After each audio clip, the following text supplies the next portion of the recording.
Well, it's not going down, and it's not right, and we want to stand for something or fall for anything. We're not here to stop. I'm not scared. Control. On the anniversary of last year's violent neo-Nazi rallies in Charlottesville, Virginia, thousands of people in Washington, D.C. took to the streets to show their opposition to white supremacy. They will tell you that you are not good enough, not strong enough, not smart enough, not resilient enough, but you must fight back.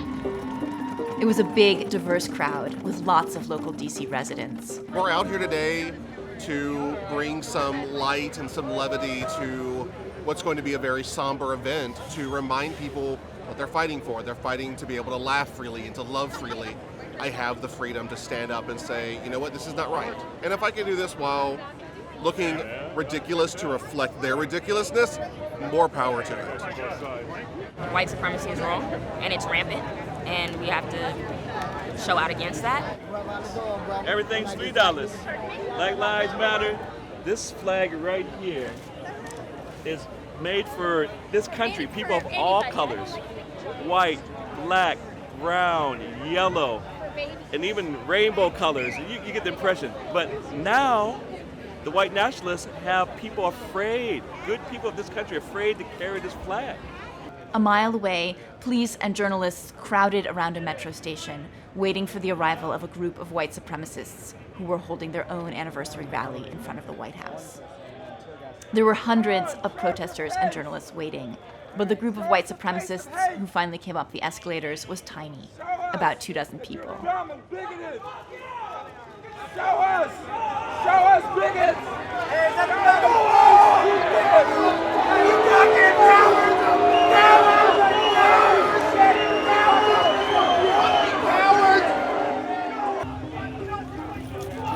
The group was escorted into a giant square of police officers, police cars in front and behind, a row of motorcycle cops and bicycle cops on each side.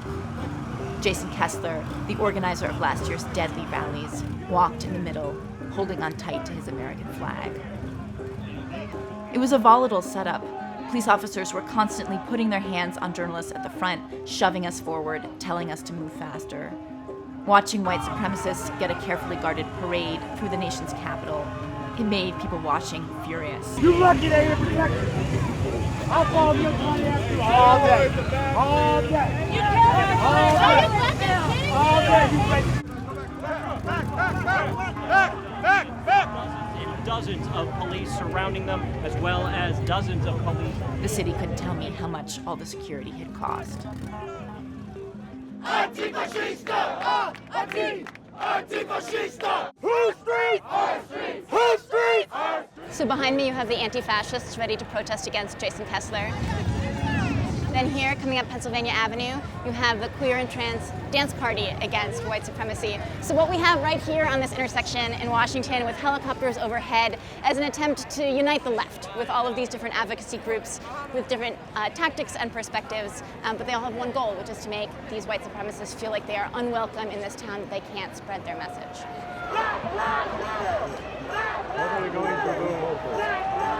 What are the white supremacists doing right now? Well, it's only about 20 of them. It's obvious that he doesn't have the body count that he had in Charlottesville. I have no idea what they're doing. He's not in a powerful position anymore. He's just a little old guy that he needs some real friends to teach him the truth. I think there's more press than anything else. I don't know. It's just a bunch of guys with cameras getting wet. Like 5.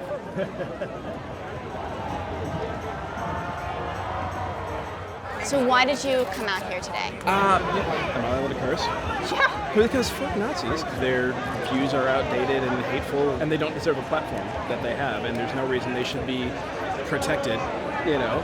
And there's no, and you know, I mean, they were protected today. Like literally, they were surrounded by a square of cops, and then another square of journalists with cameras in their faces and a parade through the streets. Yeah, like, I know, exactly. It's ridiculous. There's no. But like, do you think they're enjoying that? Like, is this working? I mean, if they feel like they need all of that to be protected from people with signs, then they're really the weak ones. Our part! The white supremacist protest ended early. Speakers didn't show. Just after 5 p.m., they were escorted out again, delighting the protesters watching from afar. Na na na na, hey hey hey, goodbye. Don't try not to come back. So it's raining and this protest is ending slowly. It's been a weird day in this park. People spent a lot of time leaning over barricades, shouting and chanting at someone they couldn't even see far away in the distance under the trees somewhere behind a cluster of journalists. Not clear what he said far off under those trees, and I don't think a lot of people here really care that much. It's a weird thing to have like a freedom of speech parade, which is mostly cops, and in the center a bunch of white supremacists. But I think a lot of people here in this park today, in the various kinds of protests, did feel like they made their voices heard, that they got to shout at the White House and say, "Stupid Nazis, go home."